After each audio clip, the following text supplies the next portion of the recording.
당신이 감히 내 남편을 죽이려 해? 민집사, 내가 당신을 얼마나 언니처럼 믿었는데. 그것은 이 저택의 안주인 이화영 사모님의 목소리였습니다. 모든 것이 파국으로 치달은 어느 날의 절규였죠. 하지만 모든 이야기의 시작을 알리는 지금 이 순간, 40년 만에 처음으로 불어닥칠 이 피바람의 전조는 지독히도 고요하고 화려한 모습으로 시작되고 있었습니다. 유성그룹 창업주 고 김유성 회장의 40주기 제삿날이었습니다. 서울의 심장부에 섬처럼 솟아오른 저택, 유성원의 공기는 아무도 웃지 않는 가족들의 차가운 침묵으로 가득 차 있었죠. 그리고 그 모든 풍경 속에 그림자처럼 존재하는 한 여자가 있었습니다. 올해 68 민선영. 이 집의 늙은 집사입니다. 그녀는 40년 전 이 집에 들어온 그날부터 단 한 번도 자신의 이름을 가져본 적이 없었습니다. 그저 민 집사였죠. 그녀는 소리 없이 움직이고 표정 없이 복종하며 존재하되 존재하지 않는 유령처럼 이 집의 모든 역사를 지켜봐 왔습니다. 제사가 시작되기 직전 현 회장이자 그녀의 이복 동생인 김정혁이 제사상 앞에 섰습니다. 그는 아들의 부축을 받으며 창업주의 사진을 날카롭게 노려보았습니다. 그의 시선은 사진 너머의 허공, 수십 년 전의 원망을 향해 있었습니다. 한참을 그렇게 서 있던 김정혁은 제사상 옆에 그림자처럼 서 있던 민선영을 턱짓으로 가리켰습니다. 민집사, 예, 회장님. 40년을 일했다는 사람이 아직도 동선을 모르나? 내가 아버지께 예를 올릴 땐 시야에 거슬리는 것들은 모두 치워져 있어야 하는 게 아닌가? 그것은 자신의 핏줄에 대해 예를 올리는 신성한 자리에 집사 따위가 함께 서 있는 것 자체를 견디지 못하는 뿌리 깊은 계급의식이자 모욕이었습니다. 민선영은 깍듯이 고개를 숙인 채 멀찍이 떨어지며 속으로 을조렸습니다. 40년 그날도 저 아이는 그랬지. 제 것이 아닌 것을 두고 마치 제 것을 모두 빼앗긴 것처럼. 제사가 끝나고 가족들이 거실에 모여 앉았습니다. 김정혁은 두통이 온다며 소파에 기댔고 큰 며느리인 유내미가 기다렸다는 듯이 일어섰습니다. 36에 젊고 아름다운 그녀는 이 차가운 집에 어울리지 않는 봄꽃처럼 화사했죠. 아버님, 약 드실 시간이에요. 마침 서지훈 원장님께서 아버님 기력에 좋다고 새로 처방해 주신 영양제도 함께 가져왔어요. 그녀는 상냥한 미소와 함께 김정혁의 심장약이 담긴 약 상자와 값비싼 수입 영양제 그리고 물을 들고 시아버지에게 다가갔습니다. 민선영은 손님들이 남긴 찻잔을 쟁반에 담으며 거실 한쪽 구석으로 물러나 있었죠. 바로 그때 김정혁에게 주려는 약을 약 상자에서 꺼내던 유내미의 손이 쟁반 뒤로 잠시 사라졌습니다. 그리고는 너무나도 자연스럽게 시아버지의 손에 새로운 약 2알을 쥐어주었죠. 아버님, 이게 서 원장님이 챙겨주신 영양제예요. 물이랑 같이 드세요. 김정혁은 아무 의심 없이 그 약들을 물과 함께 삼켰습니다. 그 모든 광경을 민선영은 놓치지 않았습니다. 40년간 이 집의 모든 약을 관리해 온 것은 바로 자신입니다. 김정혁의 심장약은 붉은색이어야 했습니다. 하지만 방금 유내미가 건넨 약은 같은 모양의 노란색 약이었습니다. 그녀가 바꿔치기한 그 노란색 약은 김정혁의 약이 아니라 이 집의 안주인 이화영이 가끔 복용하는 수면 유도제였습니다. 민선영의 마른 손이 쟁반 아래에서 미세하게 떨려왔습니다. 심장약과 수면제를 함께 복용한다? 그것은 심장에 치명적인 무리를 주어 잠든 사이에 서서히 심장을 멈추게 만들 수도 있는 조작된 살이었습니다.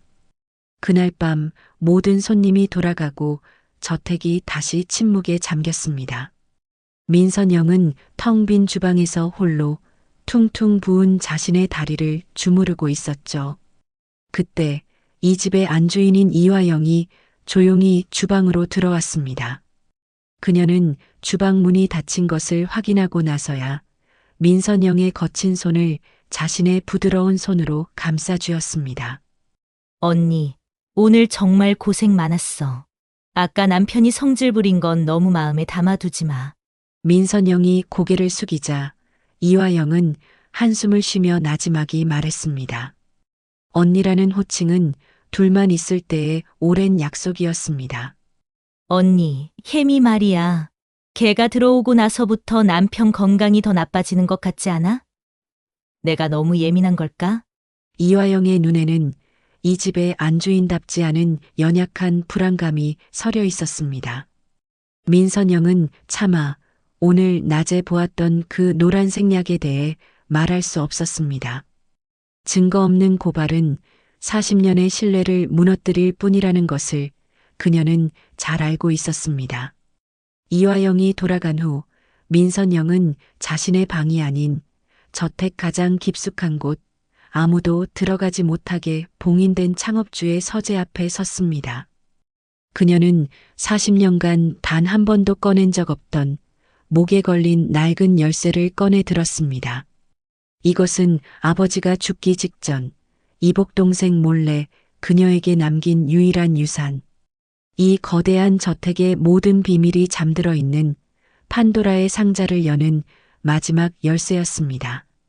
40년간 그녀는 아버지와의 약속을 지키며 죽은 듯이 살아왔습니다.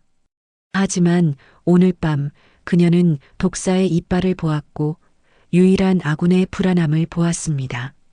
창업주의 서재. 그곳의 공기는 잉크와 낡은 종이 그리고 아버지의 희미한 채취로 가득했습니다. 민선영은 그곳에서 밤을 새웠습니다. 추억에 잠기기 위해서가 아니었어요. 어젯밤 그녀는 이화영 사모님의 그 불안에 찬 눈빛을 잊을 수가 없었습니다. 이 집을 지켜야 한다. 아버지와의 약속을 이렇게 허무하게 저버릴 순 없지. 그녀는 서재의 깊숙한 곳에서 아버지가 남긴 수십 년치의 주치의 기록과 약물 처방전 원본들을 찾아냈습니다. 그녀의 절대 기억력은 어젯밤 며느리가 바꿔치기한 그 노란색 수면 유도제가 시아버지의 심장 약과 만났을 때 어떤 치명적인 결과를 초래하는지 정확히 짚어대고 있었죠. 다음 날 아침 저택은 언제나처럼 고요했습니다. 하지만 그 고요함은 폭풍 전야의 것이었습니다. 민선영은 자신의 자리로 돌아와 완벽한 민 집사로서 아침을 준비했습니다. 그녀는 어젯밤의 일이 김정혁 회장이 잠든 사이 심장을 멈추게 하려는 첫 번째 시도였음을 직감했습니다. 하지만 다행히 김 회장은 평소처럼 아침 식탁에 앉아 있었습니다. 간밤의 약물은 그를 죽음에까지는 이르게 하지 못한 듯 했습니다. 그때 며느리 유내미와 주치의 서지훈이 약속이라도 한 듯 심각한 표정으로 식당에 들어섰습니다. 유내미의 손에는 어젯밤 김 회장이 심장약과 같이 먹었던 노란색 수면 유도제와 똑같은 약이 들어있는 약병이 들려 있었습니다. 아버님, 어젯밤에 주무실 때 혹시 속이 불편하거나 어지럽진 않으셨어요? 김정혁이 미간을 찌푸렸습니다. 무슨 소리야? 서지훈이 무거운 표정으로 말을 받았습니다. 회장님, 큰일 날 뻔했습니다. 어젯밤 며느님께서 회장님께 드린 약은 회장님의 심장약이 아니라 사모님의 수면유도제였습니다. 이화영 사모님의 얼굴이 하얗게 질렸습니다. 민선영은 숨을 멈췄습니다. 이것은 자백이 아니었습니다. 더 교활한 덫의 시작이었죠. 유내미가 울먹이며 말했습니다. 제가 아버님 약을 챙기다가 그만 어머님 약과 바꿔서 드린 것 같아요. 너무 놀라서 아침 일찍 서 원장님께 말씀드렸더니 서지훈이 그녀의 말을 가로챘습니다. 다행히 며느님께서 바로 인지하고 저에게 연락을 주셔서 제가 급하게 회장님 상태를 알아보러 왔습니다. 그는 민선영을 향해 시선을 돌렸습니다. 하지만 그게 문제가 아닙니다. 이 집의 모든 약품은 40년간 민 집사님께서 총괄 관리해 오셨습니다. 그런데 어젯밤 어떻게 사모님의 약이 회장님의 약 상자에 섞여 들어갈 수 있었죠? 며느님은 그저 보이는 대로 드린 것뿐인데 애초에 약을 잘못 관리한 사람은 누구입니까? 이것이 그들의 진짜 함정이었습니다. 살인 미수가 아닌 관리 소홀로 인한 치명적 실수로 위장하여 40년 경력의 집사를 완벽하게 무너뜨리려는 계략이었습니다. 김정혁이 불같이 노했습니다. 민집사, 이게 사실인가? 내 목숨을 가지고 장난을 쳐? 민선영은 입을 열 수 없었습니다. 며느님이 일부러 바꿔치기 했습니다라고 말하는 순간 그녀는 며느리에게 책임을 전가하는 파렴치한이 될 뿐이었습니다. 제가 관리하는 것은 맞습니다. 하지만 저는 약을 바꿔놓지 않았습니다. 그럼 그 약이 제 발로 걸어 들어가기라도 했단 말인가? 이 집에서 약품실 열쇠를 가진 건 당신 하나뿐인데 바로 그때 이화영 사모님이 떨리는 목소리로 나섰습니다. 그녀는 며느리를 의심했던 자신의 불안감을 떠올렸습니다. 잠깐만요. 여보, 민 집사님이 그럴 분이 아니에요. 혜미야, 혹시 너가 뭔가 착각한 건 아니니? 이화영이 민선영의 편을 들려던 그 순간 서지훈이 결정타를 날렸습니다. 그는 자신의 겉옷 주머니에서 다른 약병 몇 개를 더 꺼내 테이블 위에 올려놓았습니다. 사모님, 저도 그러길 바랐습니다. 그래서 혹시나 하는 마음에 오늘 아침 약품실을 직접 확인해 봤습니다. 민 집사님, 이건 뭡니까? 그가 올려놓은 약병들은 하나같이 유통기한이 몇 개월 이상 지나 있거나 라벨이 훼손되어 무슨 약인지 알아볼 수도 없는 것들이었습니다. 물론 서지훈과 윤혜미가 몰래 바꿔치기에 둔 것들이었죠. 이건 지난달에 전량 폐기하라고 말씀드린 약물들입니다. 왜 아직도 여기에 있죠? 어젯밤의 약물 사건은 어쩌다 한 번의 실수가 아니라 이미 오래전부터 시작된 인지 능력 저하의 증상입니다. 이화영은 다리가 풀려 주저앉고 말았습니다. 인지 능력 저하. 그 한마디는 독살범이라는 누명보다 더 무서운 돌이킬 수 없는 선고였습니다. 윤혜미는 이 순간을 놓치지 않고 악어의 눈물을 흘리며 이화영에게 매달렸습니다. 어머님, 저도 믿고 싶지 않아요. 하지만 생각해보세요. 요즘 민 집사님, 자꾸 깜빡깜빡 하시잖아요. 어제 제사 때도 아버님 동선 하나 제대로 못 챙기고 기억 못 하셨잖아요. 저러다 정말 아버님이랑 어머님 큰일 나시면 어떡해요.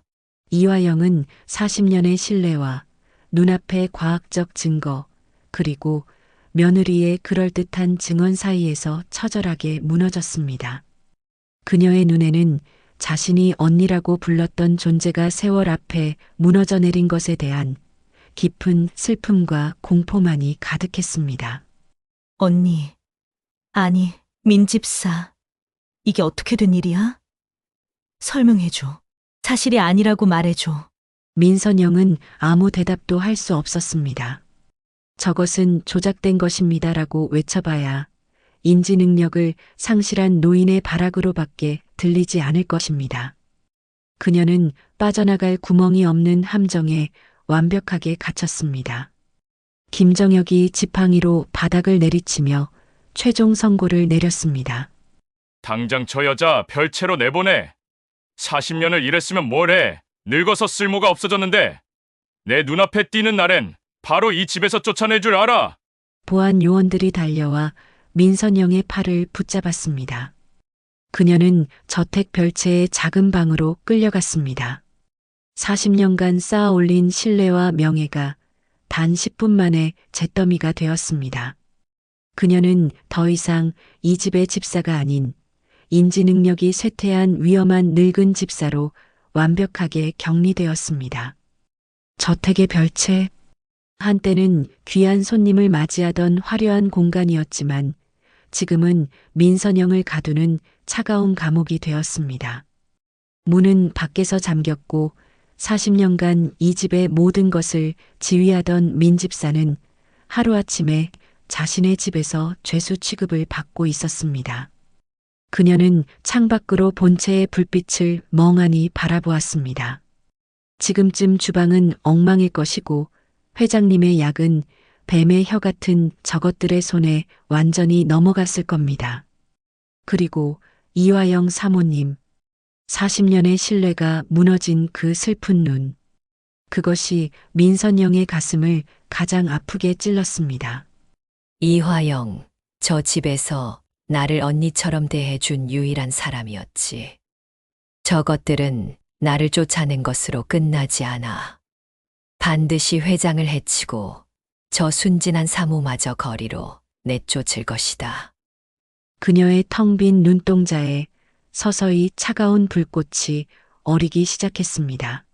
저것들은 나에게서 40년의 명예를 빼앗았지만 40년의 기억까지 빼앗지는 못했다.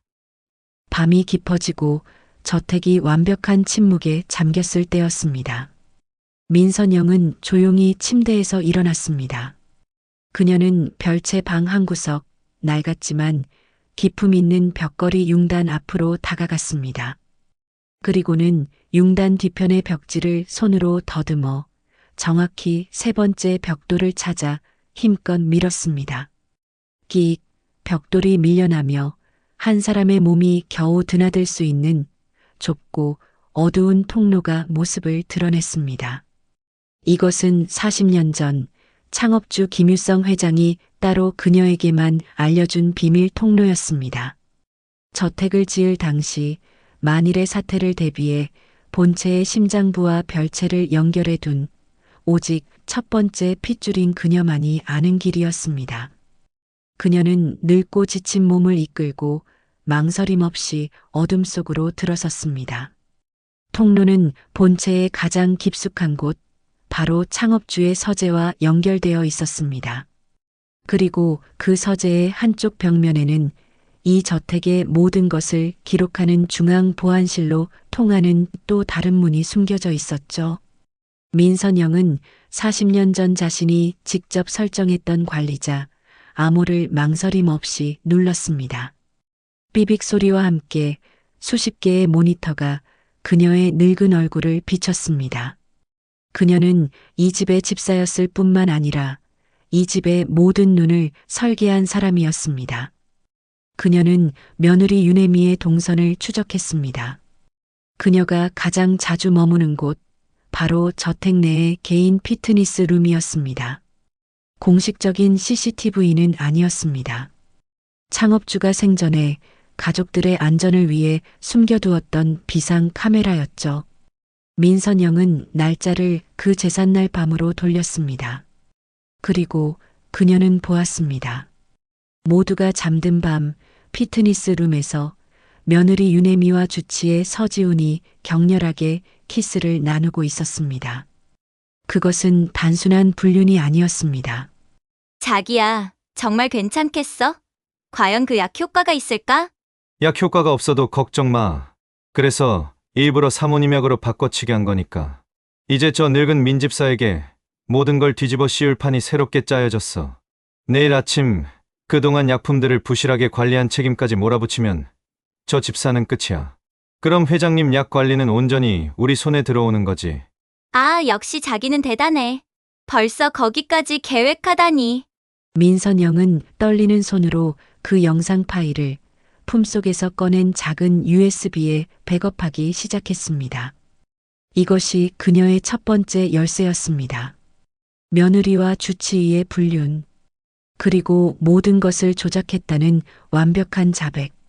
그녀는 해가 뜨기 전 유령처럼 별채의 자기 방으로 돌아왔습니다. 그녀의 손에는 40년의 명예를 되찾고 저 뱀들의 목을 조일 수 있는 증거가 쥐어져 있었습니다. 이제 문제는 이 열쇠를 어떻게 저 밖에서 무너져 내린 이화영 사모님의 손에 쥐어줄 것인가. 그녀는 차가운 방바닥에 앉아 다음 수를 계산하기 시작했습니다. 민선영이 별채에 갇혀 있는 동안 유성원의 본체는 완벽하게 며느리 유내미와 주치의 서지훈의 손아귀에 넘어갔습니다. 그들은 회장님의 절대 안정이 필요하다는 명목으로 유일한 변수가 될 수 있는 사모님 이화영마저 남편 김정혁의 침실에서 완벽하게 차단시켰죠. 김정혁 회장은 서지훈이 처방하는 약물에 취해 깨어있는 시간보다 잠들어 있는 시간이 더 길어져 가고 있었습니다. 이 집은 완벽하게 우리 손에 들어왔어. 이제 남은 건 아버님이 회복 불가능하다는 진단서를 받고 저 멍청한 김선우를 회장 대리로 앉히는 것뿐이야. 유내미는 서지훈의 품에 안겨 승리를 만끽하고 있었습니다. 그들은 자신들이 짠 완벽한 각본에 취해 그보다 더 거대한 파도가 밀려오고 있음을 전혀 알지 못했습니다. 한편 이화영은 40년의 신뢰가 무너진 충격과 남편에 대한 걱정으로 뜬 눈으로 밤을 지새우고 있었습니다. 며느리와 주치의가 남편을 만나지 못하게 막는 것이 수상했지만 유통기한 지난 약병들과 그동안 약품들을 부실하게 관리해서 가족을 위험하게 만들 뻔한 민선영에 대한 배신감에 몸서리칠 뿐이었죠.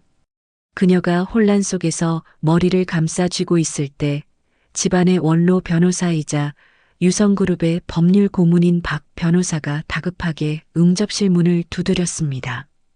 그는 창업주가 회장이던 시절부터 이 집안의 일을 맡아온 김정혁 회장조차 함부로 대하지 못하는 유일한 인물이었습니다. 사모님, 드릴 말씀이 있습니다.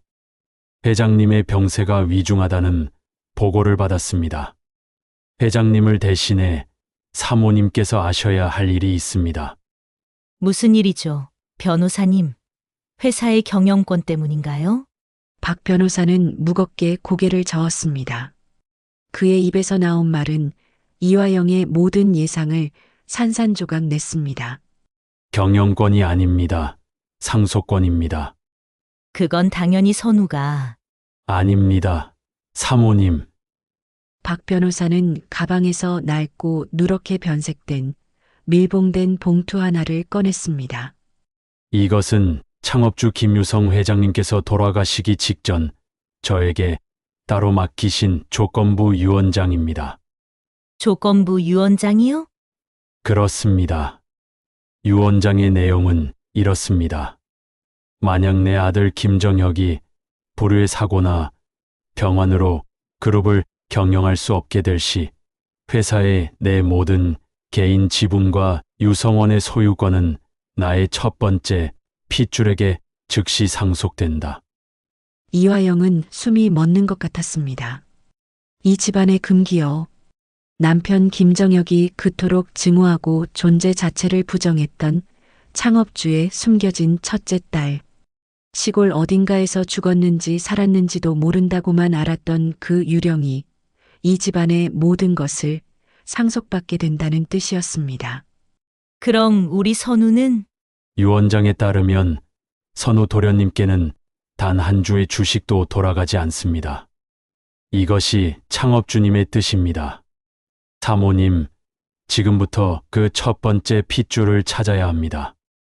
이화영의 머릿속이 하얗게 변했습니다. 남편은 사경을 헤매고 며느리는 수상하며 아들은 모든 것을 잃을 위기에 처했습니다. 그리고 그 숨겨진 핏줄. 그 순간 그녀의 머릿속을 번개처럼 스치는 단 하나의 얼굴이 있었습니다. 40년 전 이 집에 들어온 사람. 이 집의 모든 역사를 알고 있지만 지금은 늙어서 쓸모없는 존재로 별채에 갇혀 있는 사람. 이화영은 걷잡을 수 없는 혼란과 어쩌면 마지막일지도 모르는 희망을 안고 별채로 달려갔습니다. 그녀는 자신의 마스터키로 밖에서 잠겨있던 별채의 문을 열었습니다. 그곳에는 민선영이 창가에 꼿꼿이 서서 마치 이화영이 올 줄 알았다는 듯 그녀를 담담하게 바라보고 있었습니다. 사모님, 오셨군요. 이화영은 떨리는 목소리로 물었습니다. 민집사, 아니, 언니, 나 더 이상 뭘 믿어야 할지 모르겠어. 하지만 지금 그게 중요한 게 아니야. 박 변호사님이 오셨어. 아버님의 유언장. 그 첫 번째 핏줄이 모든 걸 상속받는다고. 이화영은 민선영의 손을 붙잡고 애원했습니다. 언니는 알지? 40년을 여기에 있었잖아. 그 사람이 누군지, 어디에 있는지 언니는 아는 거지? 민선영은 대답 대신 40년간 입었던 집사의 옷, 그 가슴 깊숙한 곳에서 작은 USB 하나를 꺼내 이화영의 손에 쥐어주었습니다. 사모님, 제가 늙고 쓸모없는지는 모르겠습니다. 하지만 제 기억은 늙지 않았습니다. 사모님께서 찾으시는 그 핏줄에 대한 답은 여기에 없습니다. 하지만 그녀의 눈빛이 서늘하게 빛났습니다. 지금 사모님과 회장님의 목숨을 노리는 뱀이 누구인지는 여기에 들어 있습니다. 이화영은 민선영에게 건네받은 그 차가운 감촉의 작은 USB를 멍하니 내려다보고 있었습니다. 그녀의 머릿속은 터지기 일보 직전이었습니다. 언니, 이게 대체 뭐야? 여기에 뭐가 들어있길래? 그녀의 목소리는 믿음이 아닌 마지막 남은 희망을 붙잡으려는 절박한 떨림이었습니다. 사모님, 제 100마디 말보다 직접 한번 보시는 것이 더 정확할 겁니다. 민선영은 방 한 구석의 낡은 테이블 위에 놓여 있는 자신의 노트북에 USB를 연결해 영상의 재생 버튼을 눌렀습니다. 이화영은 그제야 정신을 차린 듯 떨리는 마음으로 모니터를 응시했습니다. 영상 속에서 며느리 유내미와 주치의 서지훈이 격렬하게 키스를 나누고 있었습니다. 이화영은 숨이 멎는 듯한 충격에 입을 틀어막았습니다. 거기다 진짜 충격은 그들의 대화였습니다. 자기야, 정말 괜찮겠어? 과연 오늘 그 약 효과가 있을까? 약 효과가 없어도 걱정 마. 그래서 일부러 사모님 약으로 바꿔치기 한 거니까. 이제 저 늙은 민집사에게 모든 걸 뒤집어 씌울 판이 새롭게 짜여졌어. 내일 아침 그동안 약품들을 부실하게 관리한 책임까지 몰아붙이면 저 집사는 끝이야. 그럼 회장님 약 관리는 온전히 우리 손에 들어오는 거지. 아, 역시 자기는 대단해. 벌써 거기까지 계획하다니. 이화영의 손이 부들부들 떨리기 시작했습니다. 독살 미수범이라는 누명, 인지 능력 저하라는 잔인한 낙인, 허술한 약품 관리라는 완벽한 증거. 그 모든 것이 저 뱀 같은 두 사람이 모두를 속이기 위해 짜놓은 완벽한 연극이었습니다. 그리고 자신은 그 연극에 속아 40년을 함께한 언니를 의심하고 내쳤습니다. 그녀는 무너져 내렸습니다. 모니터에 비친 그녀의 얼굴은 충격과 배신감, 그리고 스스로에 대한 혐오로 일그러져 있었습니다. 그녀는 화면을 멈추고 민선영을 바라보았습니다. 언니, 이걸 어떻게 구한 거야? 이 영상은 대체, 이 CCTV는? 민선영은 40년간 굳게 닫혀있던 입을 열었습니다. 그녀의 목소리는 더 이상 민집사의 것이 아니었습니다. 제 본명은 민선영이 아닙니다. 제 이름은 김선영입니다. 이화영의 동공이 가늘게 떨렸습니다. 김선영. 남편 김정혁이 그토록 증오하며 유언장에 적혀있던 바로 그 첫 번째 핏줄의 이름이었습니다. 그럼 언니가 아버님의 예. 제가 사모님께서 찾으시던 창업주 회장님의 첫 번째 핏줄, 그리고 김정혁 회장님의 이복 누나입니다. 민선영은 40년 전의 비밀을 털어놓기 시작했습니다. 40년 전, 아버님께서 돌아가시기 직전 아무도 모르게 저를 이 별채로 부르셨습니다. 그때 저는 이 집의 집사가 아니었습니다. 아버지는 저에게 이 집은 동생이 아니라 네가 지켜야 한다고 말씀하셨습니다. 아버님은 저에게 이 집의 모든 비밀 통로와 방금 보신 저 CCTV의 정체, 그리고 이 열쇠를 남기셨습니다. 그리고 아버님이 돌아가신 직후 저는 제 모든 것을 버리고 민집사로 40년간 이 집에서 일했습니다. 동생의 곁에서 제 존재를 완벽히 숨긴 채 말입니다. 이화영은 숨조차 쉴 수 없었습니다. 자신이 40년간 언니라 부르며 의지했던 사람이 남편이 그토록 부정하던 시누이이자 이 집안의 진짜 상속녀였다니. 그녀는 모든 것을 깨달았습니다. 민선영이 왜 그렇게 묵묵히 모든 모욕을 견뎠는지, 며느리의 음모를 어떻게 단번에 알아챌 수 있었는지. 그럼 그 약은 혜미가 의사와 짜고 처음부터 언니를. 그렇습니다. 이화영은 이제 자신의 손에 들린 USB의 무게를 다시금 느꼈습니다. 언니, 아니 제가 뭘 어떻게 하면 될까요? 민선영의 눈빛이 서늘하게 빛났습니다. 우선 저를 여기서 꺼내주세요. 그리고 진짜 유원장의 존재를 저 뱀들에게도 알려야겠습니다. 이화영은 결심했습니다. 그녀는 즉시 별채의 잠금 장치를 풀고 민선영을 자신의 방으로 몰래 데려왔습니다. 그리고 계획대로 뱀들을 밖으로 끌어내기 위한 미끼를 던졌습니다. 그녀는 일부러 아들 김선우를 정원으로 불러냈습니다. 선우야, 아무래도 안 되겠다. 너희 아버지 병세가 심상치 않아. 박 변호사님이 다녀가셨는데 할아버님의 진짜 유언장이란 게 있단다. 아무 생각 없이 서 있던 김선우의 눈이 커졌습니다. 유원장이요? 그건 이미 다. 아니, 숨겨진 유언장이 있어. 너희 아버지가 더 이상 회사 경영을 못하게 되면 할아버님의 숨겨진 첫 번째 핏줄에게 모든 지분이 상속된다는구나. 너와 나는 한 푼도 못 받을지도 몰라. 무능했지만 탐욕만큼은 누구에게도 뒤지지 않았던 김선우. 그는 청천벽력 같은 소리에 아내 유내미에게 달려갔고 그 소식은 10분도 채 되지 않아 서지훈의 귀까지 흘러 들어갔습니다. 숨겨진 첫 번째 핏줄. 언제 죽었는지 살았는지조차 알 수도 없는 존재라며. 이게 무슨 소리야? 만약 김선우가 상속을 못 받으면 우리가 이 짓을 하는 의미가 없잖아. 유내미와 서지훈은 패닉에 빠졌습니다. 그들의 모든 계획은 무능한 상속자 김선우를 조종해 유성그룹을 차지하는 것이었습니다. 그런데 상속자 자체가 바뀐다면 모든 것이 물거품이었습니다. 유내미의 머릿속에 며칠 전 인지 능력 저하라는 누명을 씌웠던 그 늙은 집사의 꼿꼿한 눈빛이 스쳐 지나갔습니다. 그녀는 본능적인 공포에 휩싸였습니다. 그 늙은이 민집사. 40년을 이 집에서 일했어. 만약 그 첫 번째 핏줄에 대한 증거가 이 집에 남아있다면 그걸 아는 사람은 그 늙은이밖에 없어. 서지훈의 눈이 차갑게 빛났습니다. 김정혁 회장을 손쓰기 전에 그 증거부터 찾아내야 해. 증거만 없애면 첫 번째 핏줄은 세상에 없는 사람이 되는 거니까. 그들의 목표는 이제 상속녀의 존재 증명을 파괴하는 것이었습니다.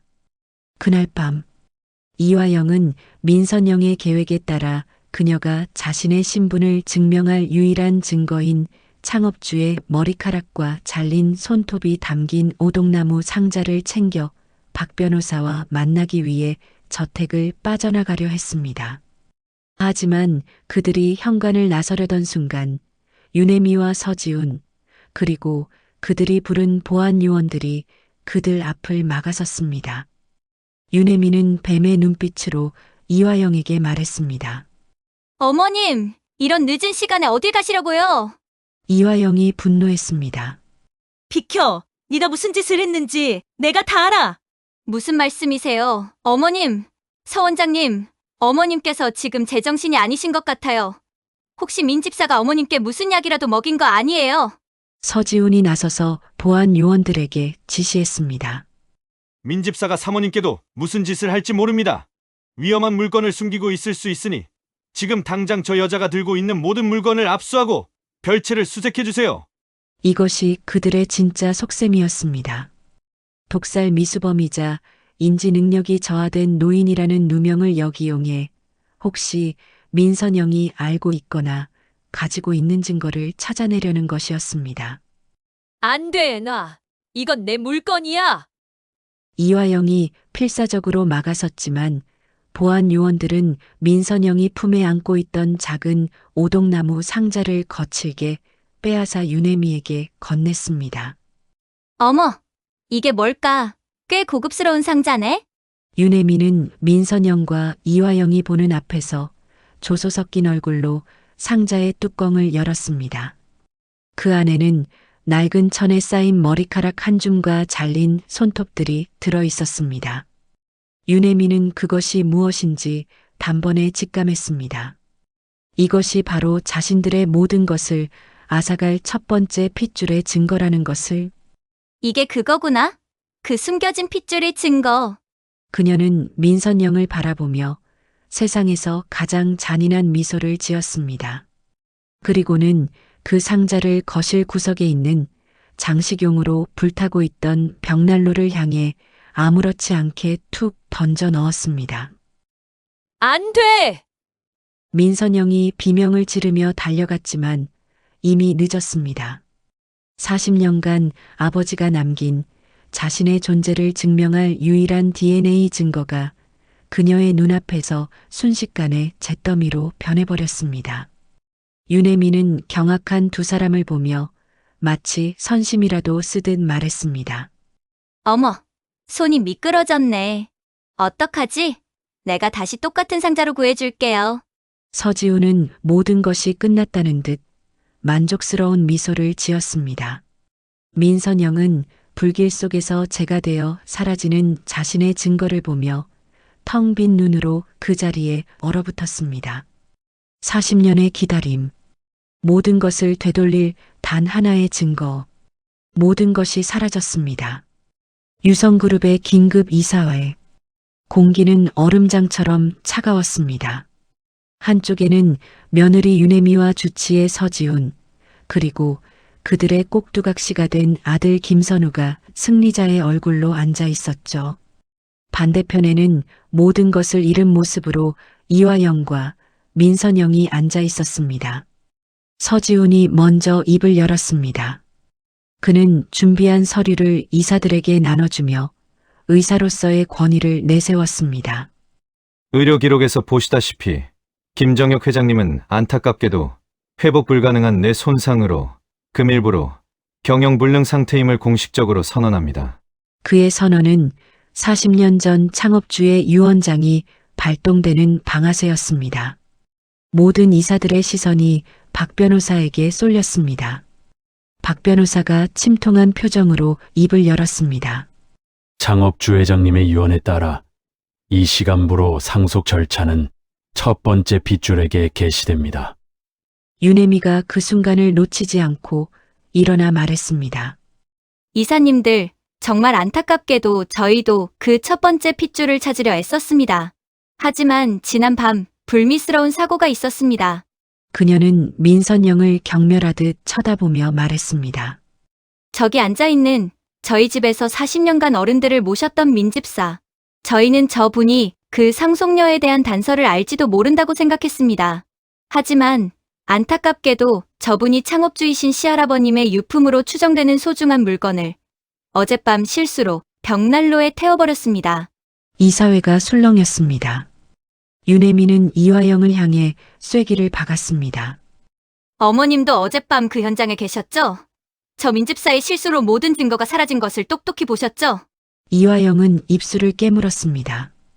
증거가 사라진 것은 사실이었습니다. 그녀는 아무 대답도 하지 못했죠. 서지훈이 미소를 지으며 마무리했습니다. 결국 유언이 발동되었으나 상속을 받을 첫 번째 핏줄은 존재하지도 증명되지도 않았습니다. 따라서 이 유언은 무효이며 법적 절차에 따라 유일한 상속자인 아들 김선우 이사님을 회장 대리로 추대하는 바입니다. 유내미가 박수를 치려던 바로 그 순간이었습니다. 40년간 침묵만을 지켜왔던 늙은 집사 민선영이 자리에서 일어났습니다. 아직 끝나지 않았습니다. 그녀의 목소리는 더 이상 집사의 것이 아니었습니다. 68년의 세월을 짓누르는 이 집의 진짜 주인의 목소리였습니다. 유내미가 코웃음을 쳤습니다. 민선영은 그런 유내미를 쳐다보지도 않은 채 이사회를 향해 말했습니다. 여러분들은 창업주 회장님을 어떤 분으로 기억하십니까? 고작 머리카락 몇 돌 따위에 이 거대한 유성의 운명을 맡기실 그런 어설픈 분으로 기억하십니까? 그녀는 천천히 회의실 정면에 걸린 창업주의 거대한 초상화 앞으로 걸어 나갔습니다. 그리고는 유내미를 돌아보며 처음으로 서늘하게 미소 지었습니다. 회장님은 그래서 2개의 열쇠를 남기셨습니다. 하나는 어젯밤 다 타버린 밑밥 증거, 그리고 민선영은 40년간 목에 걸고 있던 바로 그 낡은 열쇠를 꺼내 들었습니다. 오직 진짜만이 간직하고 열 수 있는 이 열쇠, 이게 진짜 증거입니다. 그녀는 초상화의 액자 한 구석, 눈에 띄지 않는 작은 용의 조각에 그 열쇠를 꽂아 돌렸습니다. 유내미와 서지훈의 얼굴이 경악으로 물들기 시작했습니다. 육중한 소리와 함께 초상화 전체가 하나의 문이 되어 옆으로 미끄러지듯 열렸습니다. 그 뒤편에는 40년간 아무도 그 존재를 몰랐던 창업주의 진짜 비밀 금고가 모습을 드러냈습니다. 저게 뭐야? 말도 안 돼. 민선영은 금고에 다가가 망설임 없이 자신의 생년월일을 눌렀습니다. 문이 열리고 그 안에서 나온 것은 낡은 서류 뭉치와 오래된 비디오 테이프 하나였습니다. 그녀는 비디오 테이프를 VCR에 밀어 넣었습니다. 화면이 지지직거리더니 40년 전 돌아가시기 직전의 창업주 김유성 회장의 모습이 나타났습니다. 내가 지금부터 하는 말은 나의 마지막 유언이다. 만약 내 아들 김정혁에게 무슨 일이 일어나고 유성의 회장 자리에 문제가 생기는 일이 생겼을 때 내가 준 진짜 열쇠로 금고를 열고 이 영상을 트는 자가 있다면 창업주 회장만 비추던 카메라 앵글이 그 옆에 함께 앉아 있는 젊은 김선영의 모습을 함께 보여주면서 회장이 김선영의 손을 잡아서 올리고 카메라를 향해 그리고 지금의 늙은 민선영을 향해 말했습니다.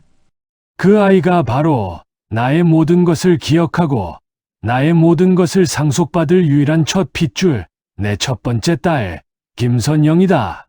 회의실은 완벽한 침묵에 휩싸였습니다. 유내미는 아무 소리조차 내지 못한 채 그 자리에 주저앉았고 서지우는 잿빛이 된 얼굴로 출입문 쪽을 힐끔거렸습니다. 민선영은 40년 만에 되찾은 자신의 이름을 눈에 담으며 조용히 이화영을 향해 고개를 끄덕였습니다. 이화영이 떨리는 손으로 민선영에게 받았던 그 USB를 높이 치켜들었습니다. 여러분이 아셔야 할 사실이 하나 더 남았습니다. 그녀는 USB를 꽂았습니다. 회의실의 거대한 스크린에 유내미와 서지훈의 불륜과 그들의 완벽한 자백이 울려 퍼졌습니다. 모든 것이 끝났습니다. 며칠 후 김정혁 회장 침실. 김정혁 회장은 예전으로 돌아가지 못했습니다. 유내미와 서지훈이 장기간에 걸쳐 투여한 약물은 그의 뇌에 돌이킬 수 없는 손상을 입혔습니다. 그는 경영 불능 상태, 즉 유언장이 발동된 그 상태 그대로 살아있는 유령이 되어 침대에 누워 있었습니다. 민선영, 아니 이제 김선영 회장은 40년 만에 처음으로 민 집사의 모습이 아닌 누나 김선영의 모습으로 이복 동생의 침대 곁에 섰습니다. 그녀의 곁에는 이화영이 묵묵히 서 있었죠. 이화영은 잠든 남편의 손을 잡으며 나지막이 말했습니다. 언니, 이 사람 평생 언니를 미워했어요. 아버님이 남긴 첫 번째 핏줄이라는 그 그림자를 평생의 열등감으로 안고 살았죠. 그런데 결국 그토록 증오하던 그 누님이 40년간이나 자기 곁에서 시중을 들던 민집사였다는 것도 모른 채 이렇게 누워만 있네요. 민선영은 아무런 감정 없는 눈으로 잠든 이복 동생을 내려다보았습니다. 그녀는 동생을 용서하지도 연민하지도 않았습니다. 그저 이 길고 지독했던 40년의 악연을 묵묵히 지켜볼 뿐이었습니다. 다음 날 유성그룹 회장실. 민선영은 처음으로 회장실의 거대한 회장 자리 앞에 섰습니다. 그녀는 천천히 의자에 앉았습니다. 68세의 늙은 여인이 40년 만에 자신의 자리를 되찾은 순간이었습니다. 그때 이화영이 결제 서류를 들고 조용히 들어왔습니다. 긴급 이사회에서 언니의 회장 취임을 만장일치로 가결했어. 민선영은 아무 말 없이 창밖을 한참 바라보았습니다. 그리고는 천천히 고개를 저었습니다. 내 이름을 되찾는데 40년이 걸렸는데 이 서류 한 장으로 다시 40년을 묶일 수는 없지. 그녀는 이미 서명이 끝난 다른 서류 한 장을 이화영에게 내밀었습니다. 유성그룹 경영권 및 전 재산사회 환원 동의서였습니다. 언니, 이게 무슨...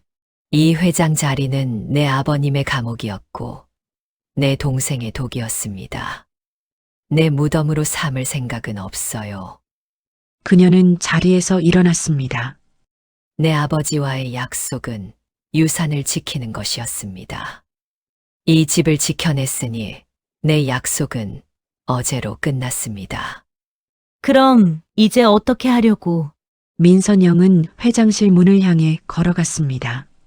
그녀는 문 손잡이를 잡고 40년 만에 처음으로 환하게 웃었습니다. 나는 이제 김선영이를 찾으러 가야지. 그녀는 40년 만에 자신의 모든 것이었던 그 저택을, 그 무거운 이름을 스스로 걸어나갔습니다. 오늘 이야기는 여기까지입니다.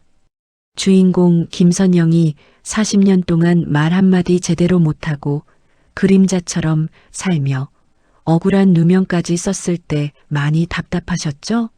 그래도 마지막에 제 이름 석자 당당하게 되찾고 그 모진 세월 다 털어버리고 제 갈 길 찾아 나서는 모습 보니 또 한편으론 마음이 찡하기도 하고 후련하기도 하셨지요? 이번 이야기를 통해서 세상살이가 참 녹록지 않다는 것, 사람 속은 열길 물속보다 더 깊다는 것, 하지만 그럼에도 불구하고 끝까지 지켜야 할 소중한 것이 있다는 걸 함께 나누고 싶었습니다. 여러분의 의견이나 사연도 댓글에 남겨주시면 참고해서 더 재미있는 드라마로 만들어 보겠습니다. 오늘 이야기가 잠시나마 시름을 잇는 즐거움이 되었기를 진심으로 바랍니다. 구독, 좋아요, 알림 설정 부탁드려요. 여러분의 작은 관심 하나하나가 영상을 만드는데 큰 힘이 된답니다. 그럼 오늘도 편안하고 건강한 하루 보내시고 영상 끝까지 시청해 주셔서 감사합니다.